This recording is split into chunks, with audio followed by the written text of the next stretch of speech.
think you ought to know. Do-do-what-it-up, Men's Radio. Do-do-what-it-up, the place where men and women really speak. Do-do-what, do-do-do-what. Oh man, what a show. Do-do-what-it-up. It's Men's Radio. Do-do-what-it-up. This crazy show is on 3 times a week. Do-do-what, do-do-do-what. Now Russ and Phil are there to help with all your cares. We laugh, we cry, we talk like grown-ups do. But if you're sad and low, do-do-what-it-up. It won't cost you no dough. Do-do-what-it-up. Men's Radio, that's the place for you. With Russ Kane and Phil Dave. Hey!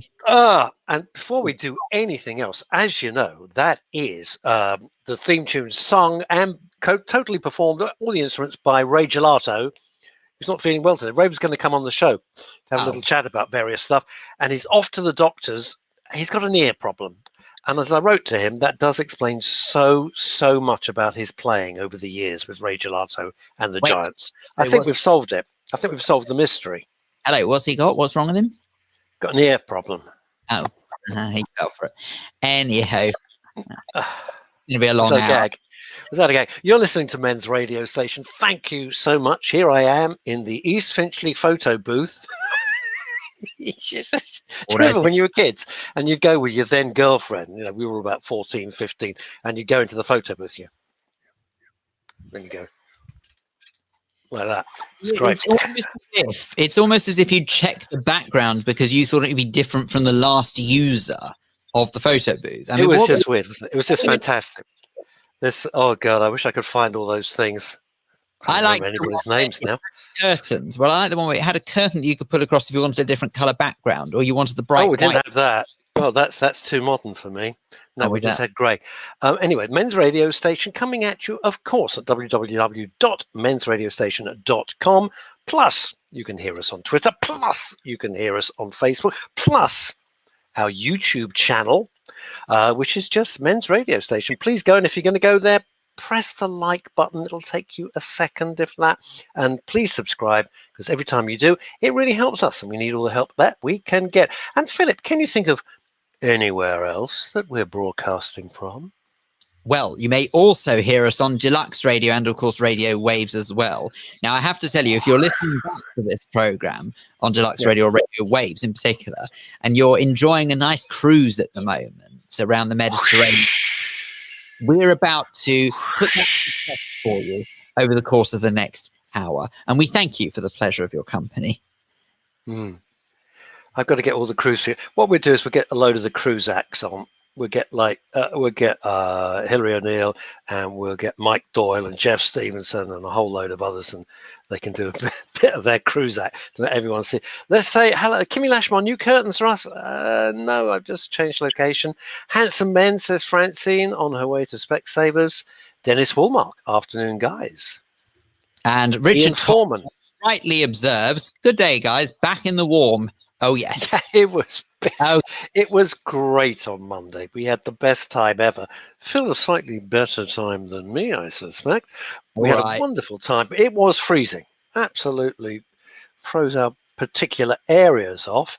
Blimey, low. Hi, boys. Rain here. Oh, hang on. Oh. All this year I'm off to sunny Spain. Hey, viva España. Good work. Pretty nice for the day. Hi, boys. Hey, scrambled egg on toast for lunch. Oh, fabulous. The big news as it breaks.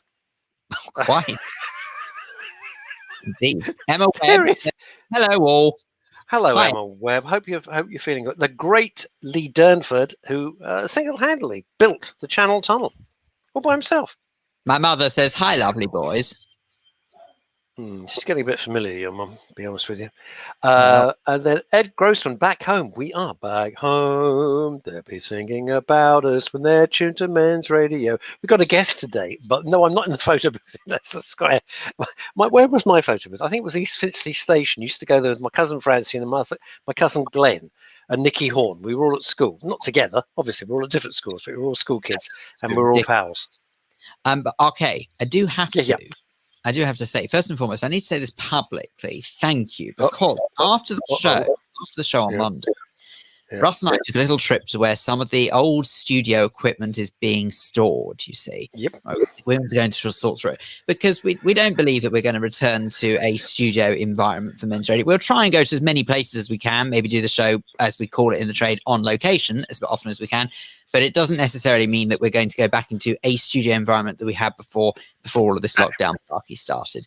However, one of the things I kept my little beady eye on was, you may have noticed, I've got a new microphone shield, as it is called in the trade, you see. So it's this little bit here, this round circle. Now, Russ was quite enthusiastic about me taking it. Absolutely, take it. Help yourself, go for it. I now realize why, because I now look like a peeping Phil, because I can't really be seen other than just my eyes creeping out over the top of this. Yeah. He fell for it. I don't recognize why he did that, but it's fine. It's all right, because I think it does actually improve the quality of sound. So I'm quite happy. So there we are.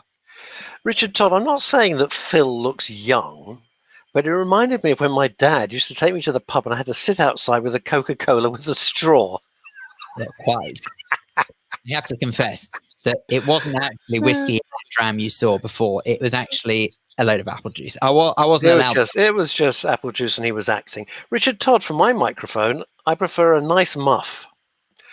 Moving on, so not falling into that bear trap. Ed Grossman, do you want to read this one? It's brilliant. Ed Grossman's comments hilarious. Today that I had my first Q pounder with cheese. Quarter pounder. Today, and again today.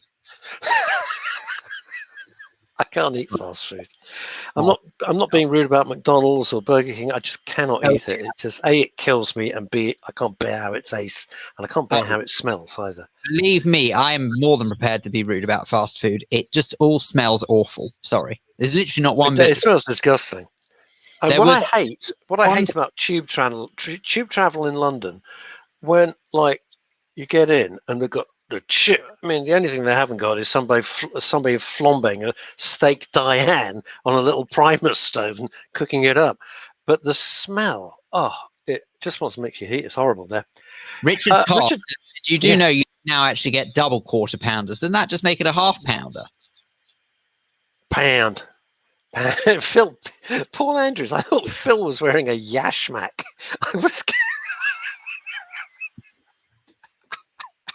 I was getting very confused. Kimi Lashmar. Kimi Lashmar.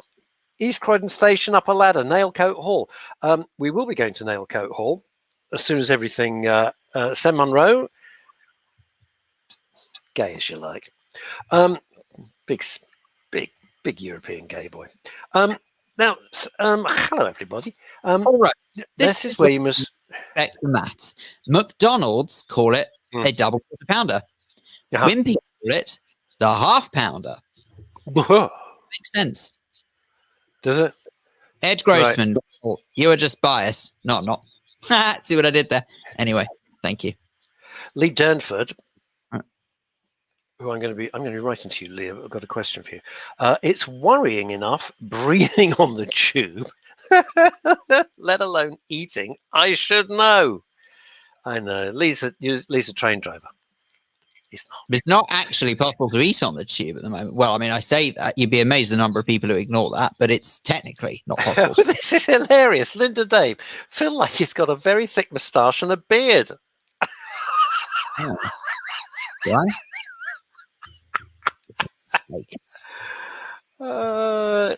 Richard Todd, you see, I'm with this. 2 weeks ago, I tried a McDonald's Big Tasty. Comes up with this shit. It was neither big nor tasty.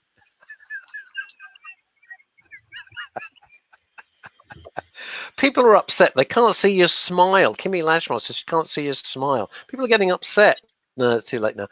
I thought it was big. Will last very long when I tell you that we are joined by greatness on this program today. Are we? Oh, I'm already here. Because sitting very patiently in our digital green room, looking mildly horrified at what lies before him, is Team GB sprinter Derek Redmond. He is going to speak to us about the importance of a support network. And I think it's very fitting somehow for men's radio, and I'm delighted to say we can welcome him to the programme now. Derek, a very good afternoon to you, sir. Good afternoon. I think I joined at the right time, hearing Russ talk about McDonald's. Yeah, I know. Which I haven't had on Derek for years, or McDonald's. I haven't had it for years and years. Thank you so much for finding the time. I know you're busier than God today, running around, but But thank you very much. I really appreciate it. I really do. Thank you. How you been doing this last crazy year, Derek? Yeah, like everybody else, hit by a bombshell just over a year ago, and having to panically flapping underwater and trying to look as smooth as a swan on the surface, and just coping and deal with it, dealing what was thrown at us. And it's been different, let's put it that way. And it's tested us in one way or another. But you know what? I'm still smiling, and hopefully we're coming out the other side of it. I hope so. Now, Derek, the question everyone wants to know is, how influential was Phil Dave in training you to be a world-class athlete? Without Phil, my career would have been nothing. Let me just say that from now. I just wanted to get it out there. The unsung hero. He is. Yeah. So what Phil doesn't know, Derek, about athletics is, well, just not worth knowing. Well, what Phil knows about athletics. Incredibly kind. You're incredibly kind to lie like that, but I may very well clip that for the show reel. But at the same time, it is quite important to stress that I'm the sort of person who gets out of breath running a bath, never mind a half marathon. So it's mightily impressive. I have nothing but respect for anyone who does do what you do. Derek, when I see you guys doing your stuff, in all seriousness, I always look, when I'm like walking to the bus stop or to the car, I see you guys doing your stuff, and I think there is a UFO that drops these super beings off in the middle of the night, because there is no way. I just don't understand how you do. It's just incredible. I think that's why people love watching guys like you, sporting heroes, because we think, wow, we just couldn't do that. I don't know. I mean, it's one of those things. It's difficult because we recognize we have a talent. Obviously, we work on it, we train, and we're just trying to be the best that we can individually be, and hopefully that will be the best in the world. I remember seeing an interview with Usain Bolt, and he actually turned around and said, he says, look, I love the media, I love the attention, but I don't know what all the fuss is about, because I'm doing the same as everybody else, just trying to run as fast as I can, but my fast as I can just seems to be a little bit faster than everybody else. just a fraction. And I guess that's what we're all trying to do. We're just all trying to do the best that we can do. And you sometimes take for granted what I used to be able to do. I'm still in contact with a lot of the guys. We've got a WhatsApp group, Akabusi, Regis, Roger Black, Steve Backley, Steve Cram, Tim Hope, loads of us on there. All very golfers. And, part of WhatsApp group. That must be great. And, we do actually talk about how we took for granted the shape that we was in and what we were able to do, and just trying to stay in some kind of reasonable shape now seems to be a lot harder than what we were doing when we were. Is it? That is a really interesting thing. I know that's not what you're here to talk about, but it's such a rare opportunity to get you. What is it really? Because I can't get into shape. I got a personal trainer, but I think I need a trip to Lourdes. Is it harder, even when you've had all the training you've had, Derek, to stay in that sort of shape? Oh, gosh. I mean, look at the pictures behind me and look at me. I look like I've ate that bloke who's sitting behind me. It's not the same as it was. And, I train most days. I'm fortunate to have, a pretty well-equipped gym here at home. Partly built because of obviously COVID and stuff, but my wife and I, we went quite out our ways to convert a double garage into a pretty good gym. And it's much harder work for less results, dare I say. And I'm never going to get into this skin suit again. I mean, they can stretch, but it can't stretch that much, And do you know how much comfort you have given? What you said just now about the notion of sort of that WhatsApp group, where you've got sort of all of your former colleagues, your friends on that group. I was thinking that's sort of very much part and parcel of what you are here to talk to us about, which of course is the idea or the notion of support groups. Yes. And I feel like sort of that in itself is quite telling, because that sounds to me like a really simple yet probably effective sports group. What better way than to keep in contact with a load of fellow athletes who know exactly how life has been for you, what it's like now after you sort of retired from what you do. That must be sort of the ultimate support group, because what better way than to be in constant communication with a group of friends and colleagues who've gone through the same or go through the same. Absolutely. I mean, it's great. I mean, it was golf that brought us all together, but you're right. Unwittingly, unknowingly, we do and can support each other. We've all had varying successes in our career. I mean, pretty much everyone in the group has picked up medals at major champions. In fact, everyone in that group has picked up medals in major championships, whether it be Commonwealth, Europeans, World, or an Olympic, or all of the above. Everyone has had to make that transition from the world of sport to the world of business, again with varying degrees of success. And it is great that we are able to, to pick up the phone. Myself, for argument's sake, Akabusi, Roger Black, Steve Backley are in roughly the same sort of game. We all tend to speak, at events, and it's great because when all lockdown hit, we can pick the phones up and say, is it just me, or is work really bad for you guys as well? And just hearing, yes, it's bad, you go, whew, doesn't make it any better for you, but you realize you're not alone. But you don't feel you're just reminding me of something that I haven't thought about for years. When I used to do panto a million years ago, you wear the same costume that somebody the year before has worn. It goes to the dry cleaners, it comes back. Guess who I was wearing? Chris Akabusi's costume. Oh, I swear to God. There's a lot of rude things I can say about that, but I'm not going to go there. No, please don't, because I'd like to sleep at night. Did that work out for you, Russ? Did you fit into it? Yeah, there's room to spare in certain areas. Let's just say. Well, yeah, I put down a 3-course meal down there. I can tell you that. Now, Kimmy, before we get on to why you're here, apart from everything else which Phil's touched on, Kimmy Lashmar, one of our listeners, says you had a few nasty injuries, Derek. How are you now? I used to belong to the Croydon Harriers, many of it which have had knee and hip replacements. So how are you? I'm not too bad. I mean, yes. I mean, I think during my athletics career, I had something like 13 or 14 operations. I've had 17 in total now. Wow. But yeah, so I'm actually okay. I certainly couldn't run flat out without tweaking a hamstring. My hamstrings are not what they were. Not that I need to run flat out at the age of 55. But I'm keeping myself in shape. I do a bit of semi-pro boxing now. And that sort of keeps me active, keeps me competitive. And generally I'm okay. I've got a few aches and pains that anybody my age, a high mileage 55-year-old would have. High mileage.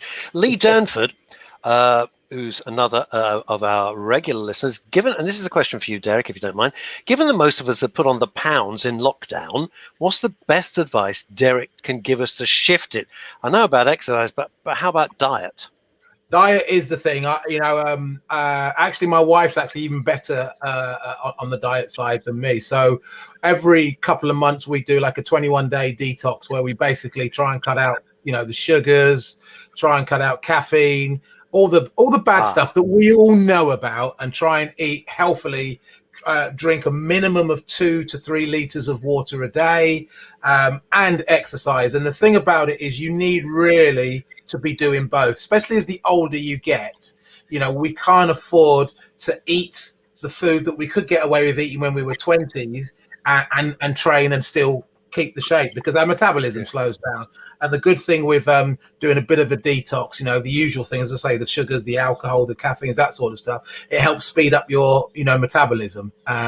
So that would be my thing, is look at doing that. Every couple of months, we do a 21-day detox, and we both do it together.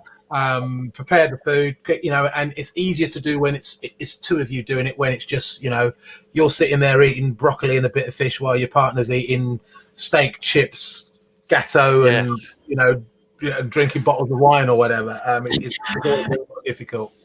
On the subject of support networks, yes, I wonder, what would you say was sort of more important to you, if you can even say one or the other? Obviously, if it's both, say would you say that when you were going through your athletic career, obviously, I mean, there's the most incredible iconic moments, of course, with you and your lovely dad who sort of supported you that time, sort of the end of one of the races. Amazing. Which I think is one of the most fantastic moments probably in athletic history, to be honest. So that goes how much I'm into sport. But still, I really do remember that and think absolutely how amazing it was.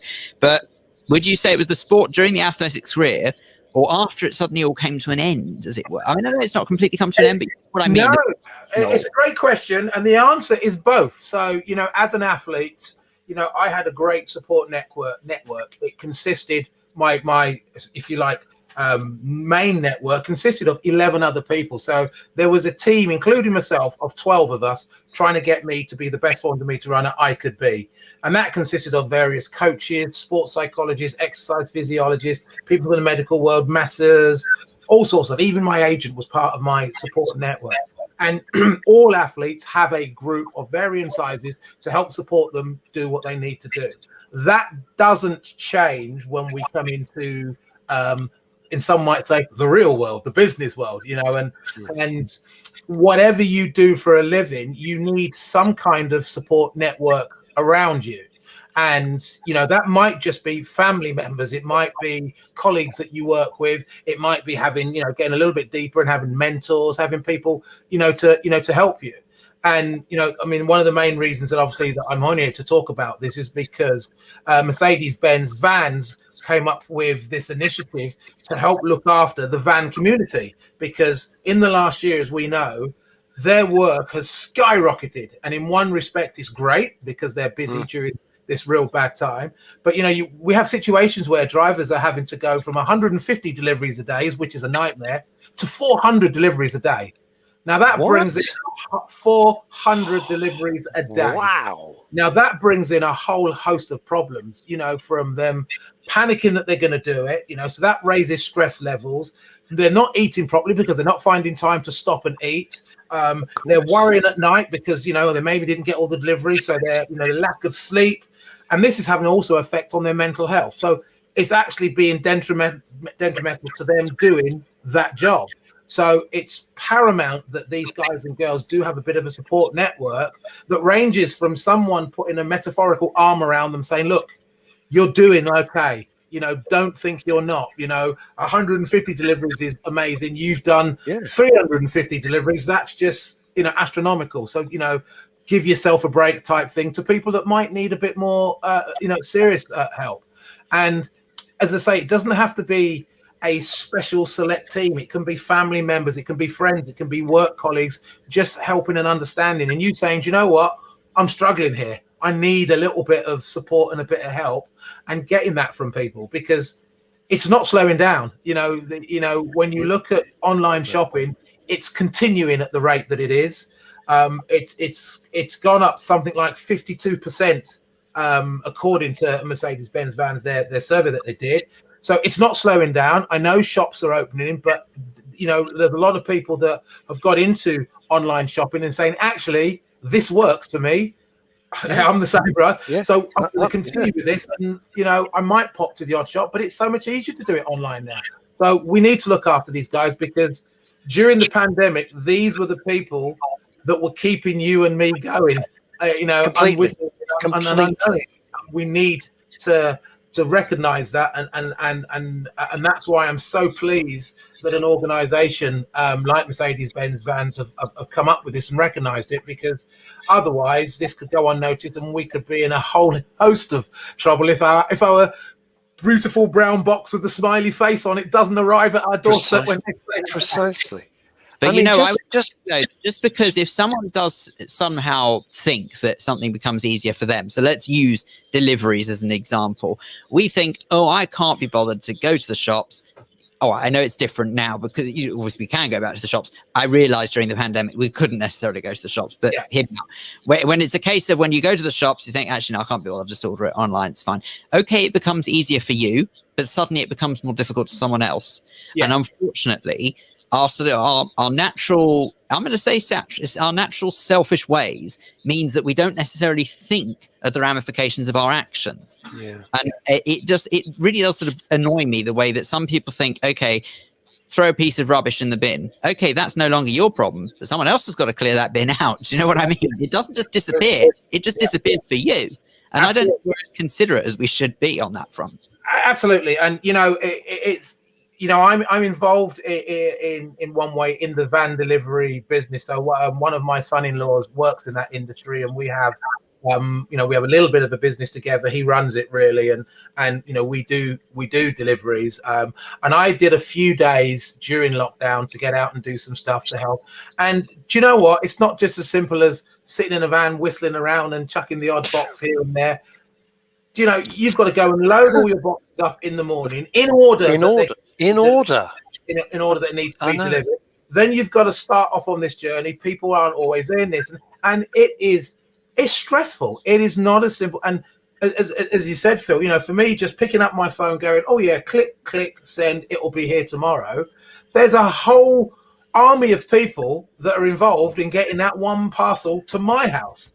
Being the delivery driver, and I'm just one person, and there's hundreds of thousands of these happening every day, and these guys and girls are dealing with time restraints, traffic, people not being there, people messing them about, all sorts of stuff, and it's got to the stress levels has got to end with somebody. It's got to continue with somebody. And, our stress was, oh, have I got it? Yes, I've won it. Oh, thank goodness for that. And it ends for us. And, the next thing we've got to pay for it, that's it. But then it causes a bit of a knock-on effect. And, as you rightly say, Phil, what becomes an issue for us, and we've solved it by putting a rubbish in a bin or by pressing purchase, has become somebody else's problem, and we take it for granted that we're going to get it without any issues. And a second over, we're on the phone, where's my damn parcel, where's my and you don't realize what the person is going through to get this. And it's really important. And forget just deliveries to us, it's all the stuff that go around for us to get that delivery that also need delivery drivers to get the boxes to the companies that supply this. It just doesn't stop. It goes on and on and on and on. And it's something, and it's not just the van community, by the way. There's lots of other people, but just talking about that because of what I'm doing with Mercedes-Benz vans, it's a whole can of worms that gets opened. And the story of us getting our parcels is so much bigger than we give credit for. Totally. And to put it into perspective, Phil, I was speaking to a porter in a block of flats. So it's not a huge block of flats. 27,000 deliveries in a year. 27,000. Think of that. That's one block of flats in London.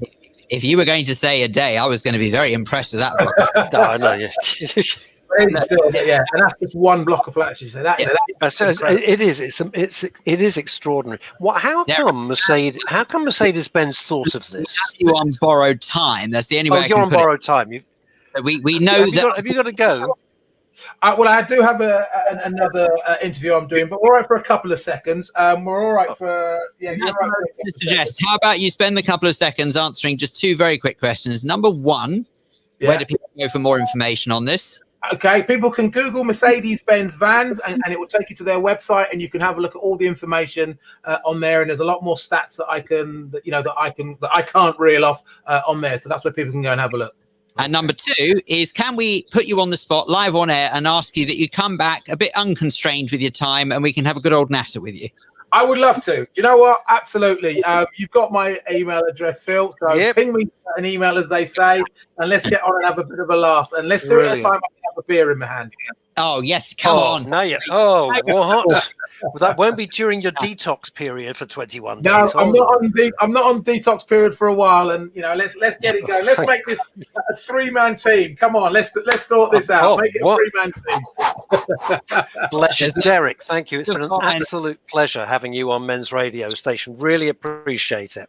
Okay. No problem. There's so much love out there for you. All the comments, it's amazing. People are thrilled. I'd love to come back. Let's sort it out. All right. Derek Redmond, thank you so much. Bye. Bye, fella. Bye-bye. What a great guy. There we go. What a great guy. Suddenly this program I was thinking about it, and then I thought, this will Derek would make a great guest, and that iconic moment, in a way, and this I really was going through my mind, is that when his dad helped him across the line, is that not in one photograph a summation of everything we're trying to do on men's and women's radio And you know stations? what? I was It thinking really that- is. Somebody needs your help. Somebody is struggling temporarily, and to give them that helping hand. And it was an amazing moment. People were saying here on the comments, I'm sure Phil will read some of them out, you know, it made them cry. They were standing up and applauding, and it was making them cry because it was so emotional. And it hits you on an absolute visceral level, doesn't it? It's a beautiful thing to do. What I was thinking just now is that obviously people will note that still this country is in a week of mourning for His Royal Highness Prince Philip. And I was thinking that all of the negative comments that I've seen, and people have been absolutely vile. I mean, needless to say, across social media, there's some comments I've seen, some people I just don't want to know anymore, frankly, as a result. Well, they're just ghastly. Just all that goes through my mind is that when we were talking to Derek just now, and that moment about how his dad made that moment, his dad was there to support him. And whatever you think of the royal family, our future monarch's dad has just died. That's all that goes through my mind. He's lost that father figure in his life now. And okay, I know he's early 70s. I know it's amazing that up until early 70s, he had both parents in his life. I get that. And some people don't even have half of that. I get it. But he's had it until now. And that's the point. And I don't understand sort of how people are so readily able to remove the emotional link because they're revolting people, Phil. They're revolting, horrible people who don't have the common, decent humanity to look beyond it and say, a human, a son has just lost, or a daughter has just lost their father. They can't compute that because they're so vile, and they're revolting on the inside as they are on the outside. That's it. It really has shown the best. It's shown the best and the worst. It's shown the best and the worst. It's awful, though, that we don't have it would appear anyway, that we don't have the ability to deal with the worst, because I think that's exactly what the last year has proven. You look at the reaction to the pandemic and how some people have just said, I don't need to wear a face mask. I don't need to keep my distance. I don't care whether or not I've got essential travel reasons or not. I'm going to go out because it's my life. I'm going to do whatever the heck I want. I'll do what I want because I'm more important than everybody else.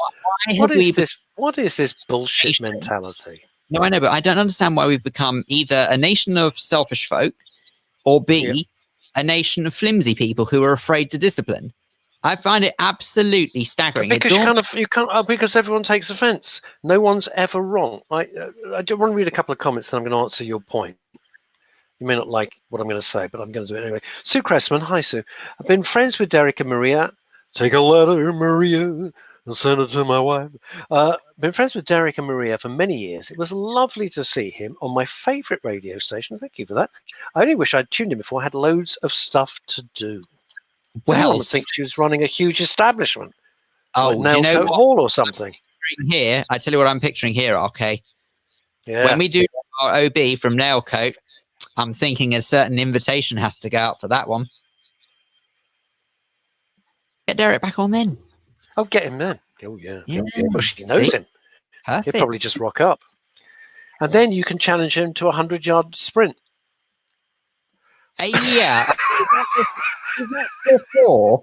Is that Do you know why I'm laughing? Do you know? Stop. Do you know why I'm laughing so much? By the way, I hate your face shield. I wish you wouldn't. I know you want to be so professional, but it's driving me mad because we like to see your little punim. We like to see your jolly little face. I know it's very professional, but you know, it's all about being nice. Kimmy Lashmar, what is sad is that so many children now do not have great father role models. Derek is so positive and inspiring. I mean, yeah, you could just feel that. That's why he does speaking. That's why he's successful. Positive. I've never met him before, but absolutely, what a charming guy. And that's genuine. That's not put on. it just goes to show as well how supportive his father has been, because clearly that's been passed on to him. And that's exactly Kimmy's point when she says so many people don't have a great father role model anymore. It's so true. But, you know, I'm sorry, but I don't always think that's a good excuse, you know, because, okay, you said very openly on this, you know, that you were relatively young when you lost your father. And as a result, he died 21 years ago now. Okay, so, but still, he died long enough and wasn't... Okay, I'm sure that you will sort of say, all right, well, I was old enough, but whatever. The point is that loads of people have lost father figures along the way. It's not an excuse not to behave and do the right thing. What it, I think, boils down to is spending many a year telling successive generations, they're there, it's okay, I won't hurt your feelings by disciplining you, and disciplining is a scary word. Okay, so let's forget that. Let's park that to one. Not. Let's say Phil, it's not a scary word. No, I know it's not. I know. But what I'm trying to get at is that I know that some people look at it as a scary word. So let's look at it this way. It's not discipline. It's teaching someone right from wrong. Okay? Something it's as simple as that. It's giving people it's giving people, I'm sorry to say this, some sort of moral compass. This really kicked off, and people can shout at me and say, boo. Fine. My view was, and this is not a political thing, it's a moral thing, all right? Forget the politics of this. When Tony Blair came to power and brought in this, everyone's a winner, no one's a loser. I'm sorry, it's utter bullshit. Not everyone can be a winner. If you and I and Derek Redmond, I mean, think about it logic. You and I and Derek Redmond are in a race. We're not going to win the race. He's going to win. We're not. We're going to lose. And that is part of life. Some people are going to naturally be more accomplished in things. So this whole nonsense of everyone's a winner, no one's actually a loser. You know, winning and losing are very pejorative terms, Phil. Very pejorative. Because loser means you've failed. It doesn't. It just means you didn't win. There's no shame in that. And there's so many people, I'm going to quote, I mean, people like Sen Munro, who's put his heart and soul into his new film projects and stuff like that. I'm hoping for him, and with my pal Tony Klinger, it's going to be a huge success. The point is, and I'm just picking Sen just as an example, he's giving it a go. That's what it's about, following your passion. So that the whole thing, Michael Verby, and Anita and Malcolm's little boy, the key word to describe the prevailing mentality these days is entitled. I'm entitled, Phil. I'm not going to wear a mask. I'm entitled. I will sit where I want on the tube and not wear a mask and scare the shit out of everybody because I'm entitled. It's and rubbish. here is a very interesting nonsense. How about, here's an interesting mentality. How about nobody is entitled to anything? There's a thought. If you behave like that, or if you have that attitude, I would suggest you're probably a less selfish person. Just putting it out there. Anyhow.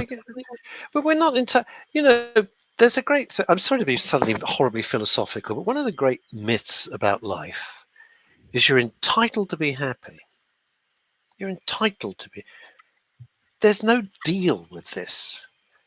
You know, we arrive, we're born. There's no contract that says, and you will automatically be happy. It doesn't work like that. You might be, you might not be, but you're not entitled to it. You could hope for it. You can aspire to it. But I don't wake up and say, I'm entitled to be. No, you make your own happiness. And it's a very important distinction, but you're not entitled to it.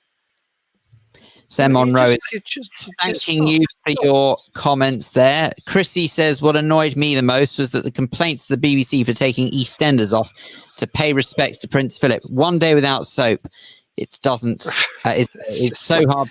It's just like what? You can't do without Corrie or whatever it might be. Have you got your spooky music? By the way, have you got your spooky music, by the way? Yeah, that was. Are you ready for this? We did say the most complained about moment on the BBC, apparently. The most complained about moment is showing respect to a 99-year-old man who served his country for generations. What the hell? What the hell? I saw her name come up, and we didn't say hello to Eve Phantom. Crazy name, crazy gal. There we go. That almost we like worked. to say hello to we like to say hello to everybody here. Oh, Mark J.W. Thomas.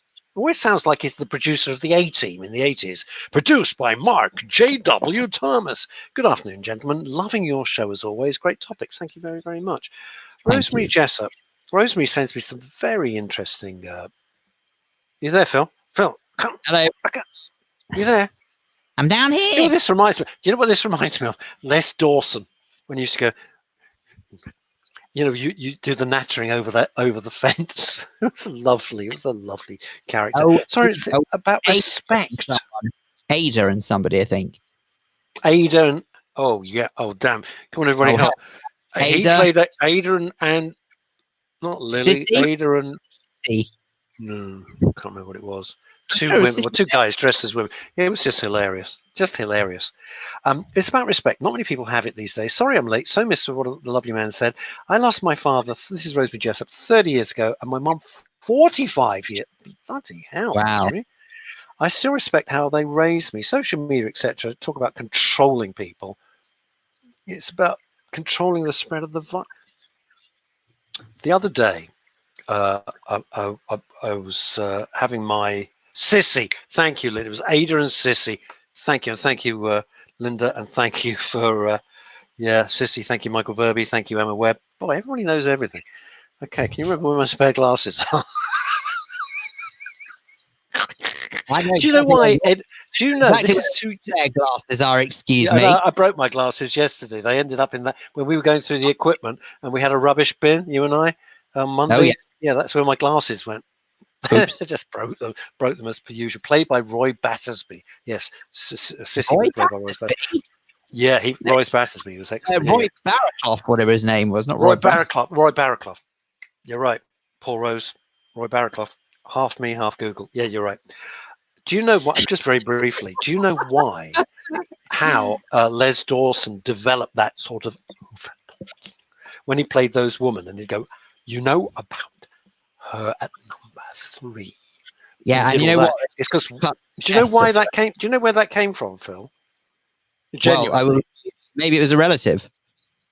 No, it wasn't actually. It was when the women during the war, primarily, and then after the war, a lot of women were working in factories, and the factories then were deafeningly loud. They're not that quiet now, but factories were deafeningly loud. So you had to over-pronunciate because you'd be talking to your fellow worker over, you know, the production line or the conveyor belt or putting in the biscuits or whatever. So they would be looking at their lips. They're going, "How are you?"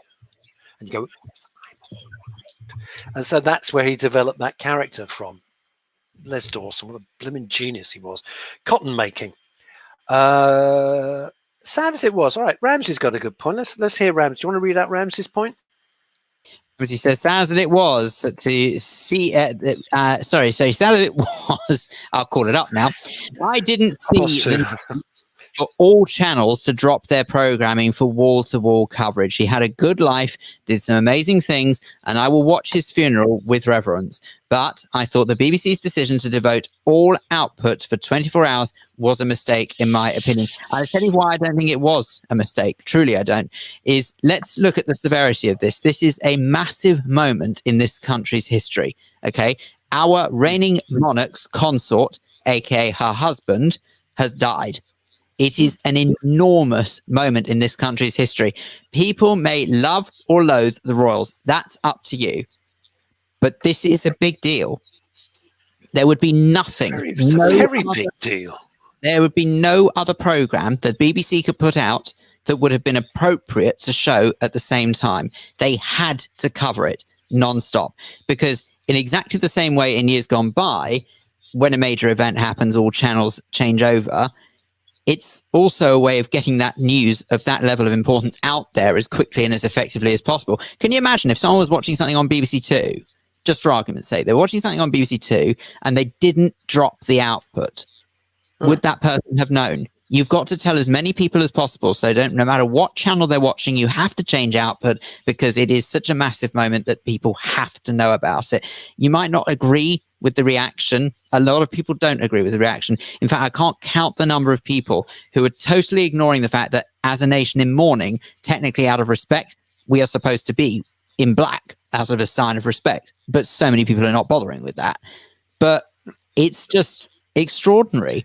This is history. And also, Paul Rose makes an excellent point, which I actually hadn't thought of. The BBC are a public service broadcaster. News like that is in their mandate. And the other thing is this: as much as I often knock the BBC because much of it infuriates me to a point of apoplexy, and that's not me jumping on a bandwagon. I think some of the things they do is outrageous, absolutely bloody outrageous. But oh, all right, we'll come to you in a minute, Ramsey. I can see we're not going to agree on this. But can you imagine what are they going to put on? Mrs. Brown's Boys? What are they going to do? Whatever they do. In this instance, I have to support them, much as it kills me, because whatever they did would be wrong. If they said, all right, we've paid enough respect, here's a rerun of Birds of a Feather or something, you can't. They'd be castigated for that, and quite rightly too. Ed Groton, where are we going? Phil, I've read the rules about this. When the Queen passes, this will look small. Everything must close. It's the law. Quite right. And then Sue Cressman is saying for a very long time. Charlotte Dawson, who's Les Dawson's daughter, had a baby during lockdown. Charlotte has Leslie's image tattooed on her back below her neck. How do you know that? She's a fund of information. Let's go back to Ramsey. Yeah, and Ramsey did say, come on, Phil, we are not living in North Korea. No, Ramsey, that's a ridiculous comparison. I'm sorry. An absolutely ridiculous comparison. This is not about being a dictatorship.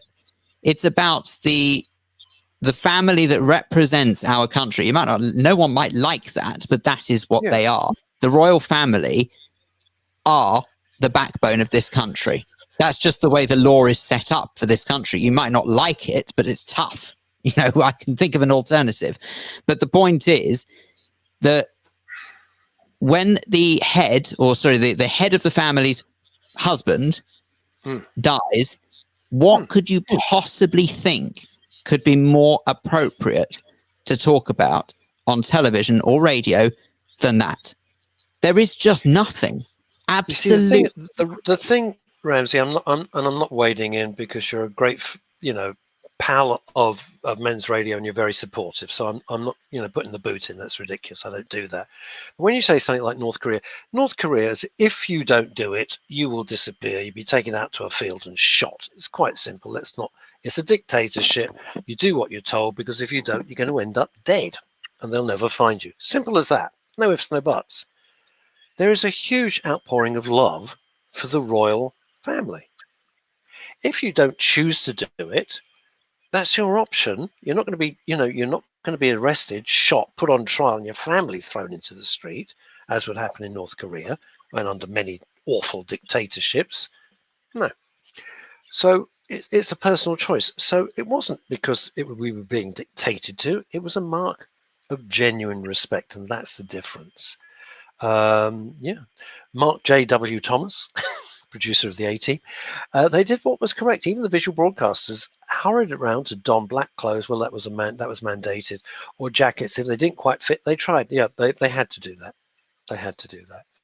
And in this crazy age of social media, God forbid some poor sod turned up because he didn't have a black jacket handy, and we don't always, and turned up with something that, can you imagine? Oh, they'd just ripped him to bits.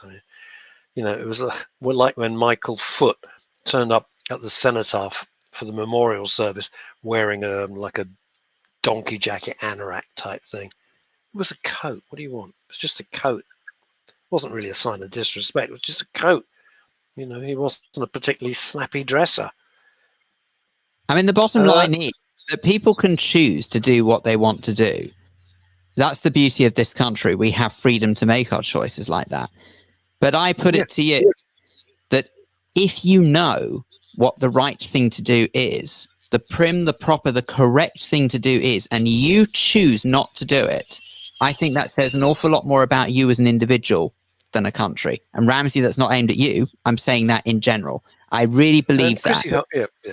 Chrissy Holt's point is very good. If not for men like Prince Philip, my dad, I don't mean Prince Philip's my dad, I mean, and people like my dad, and all the men who fought in World War I and World War II, and since then, we would have been in a dictatorship. Well, Phil and I wouldn't have been here, and you'd have been all speaking German. So similar to North Korea. Absolutely right. You know, they didn't hang about. They fought. I mean, one of the things about my dad that was amazed me, just stunned me. Before the enlistment came, he immediately went and signed up for the RAF. Boom. He had no affiliation. We had no affiliation with the armed services whatsoever. And when it was clear, war was bang, he was straight there with his brothers, and they enrolled. End of. Or Alan Partridge's radio joke. And Ed Grossman says, Ramsey, there was only about 150 plus other stations to watch. They don't get that in North Korea. Well, that's absolutely true. But look, it's Ramsey's view. He's perfectly entitled. We're all entitled to have a view. We're big enough. And one of the absolute rules, hang on, Phil, one of the absolute tenets of this radio station and women's radio station is it's your view. You're entitled to that view, whether it's right, whether it's wrong, but it doesn't mean you're a terrible person. No. And let me make this very clear as well. It's super important to have different views. I mean, this is part and parcel of the issue we face in this day and age, is that some people believe that, and again, not aiming this at any one particular individual, but, you know, some people do believe that it is important that we all have the same viewpoint, and supposing you are in the slightest bit different to the masses or whatever is fashionable, heaven help you. You're just lambasted for it. It's ridiculous. It's the Salem witch trial. It's the Salem witch trials, and it's McCarthyism. I actually think that's what we're living. I was just, I was saying last night, there were certain things happen, I think. And it's an age thing as well, I think. But I thought maybe it's just me. And then I talked to my closest friends, and we all kind of feel the same. We look around and go, how the hell did we get to this? How did we get to this? This kind of McCarthyism, Salem witch trials. I don't understand it. I don't understand when people got so brutally, revoltingly vicious. We've got to be fair to Ramsey. We should be fair to Ramsey, who's come back and he says, I have the utmost respect for the royal family and their role in the UK Constitution and what they do for charities, etc. My opinion was that after a few hours, it would have been nice to have had the choice to watch something else. It's just personal choice. I was okay until Graham Norton was cancelled. I was just wanting some light humour at the end of the day. And Ramsey, I get it, but I just think that from the point of view that it wouldn't have been appropriate. You know, could you imagine Graham Norton going on and acting all clown-like? Because they're all pre-recorded. Yeah, but Phil, you know, they're pre-recorded a week in advance, 2 weeks in advance. So he can't do that. How could he do that? Because he would have been obviously totally out of the loop. It wouldn't have been what was in the news, and it wouldn't have reflected the sadness of the day. And also, if I was Graham Norton, there's Ray. Ray's on the phone. If I was Graham Norton, if I was Graham Norton's agent, manager, whatever, I would not allow that to go, because the bile and viciousness that would have been poured on Graham Norton, and it wouldn't have been his choice. You know, he doesn't phone up the Director General of the BBC and go, "Oh, hello there, put me on." It doesn't work like that. That's so terrible. I don't think he talks like that, actually. It wouldn't be his choice, but he would be the one getting the blame. So, God, I would have absolutely said, absolutely no. What have we got here? Chrissy Holt. On a different note, B minor, when I was 13, I had a school tour of a carpet factory. Noise and smell was awful. I vowed I'd never work in a factory. Snobbed me. Well, you know, it was a decision, and you were fortunate that you didn't have to. And thank goodness for that. I used to spend a lot of time in factories when I had another life that was ghastly, and I found them terrifying. The noise, the assault of the noise and the heat. I was spending time in various factories in Germany. Wow. They were glass factories. my mother chimed into the conversation by saying, "Thank goodness we're not in North Korea, because otherwise we'd eat dogs." And Ramsey has come back with "We eat hot dogs." So good work, Ramsey. Anyway, now Mark Thomas has reassured us as well. Mark J.W. Thomas has reassured us as well, though, that it is not just us at Men's Radio who had to do what we had to do in terms of switching, as the BBC did as well. At Deluxe Radio, he says we carried on with your broadcast as it relayed and reflected what had happened and was very tasteful. You're very kind, Mark. Thank you. Thank you. That's very nice. On Deluxe Gold, which is a sister station, we switched to obit procedure, or obituary procedure, and then relayed IRN, or independent radio news, aka Sky News, output till 8 p.m. So there you go. Yeah. That's right. There's just certain rules and regulations on radio, and that's kind of Ed Gross and Russ. I love factories. I begged my dad to take me into his. So sad. So he said no. So I'm a bean counter. You're a slightly successful bean counter, and well known. It's interesting because I loved going to my dad's timber wharf when you're little. It's fantastic. Piles of all this raw timber coming in, being with the little crane they had, taking off the canal. It was marvelous fun. When you're a kid, AKA a log. What's that? You said this raw timber. I said AKA a log.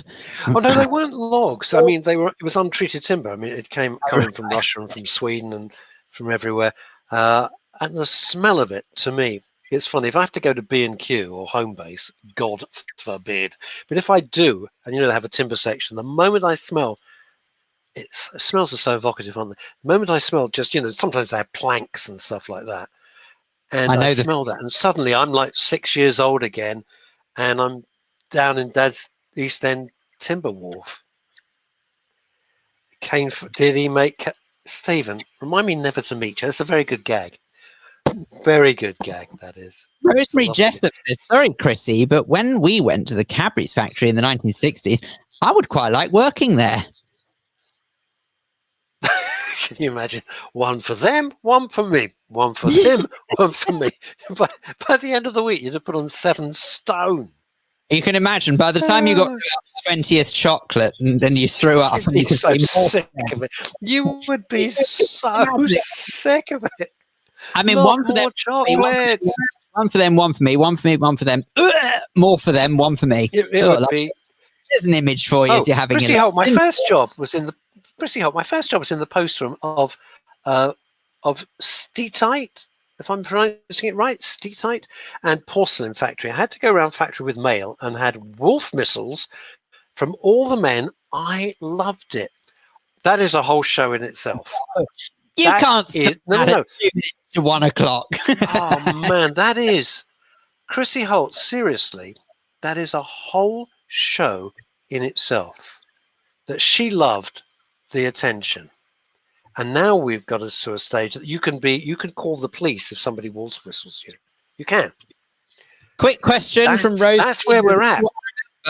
Right. Quick question from Rosemary. She says, "Does anyone remember the milk tray lime barrel?"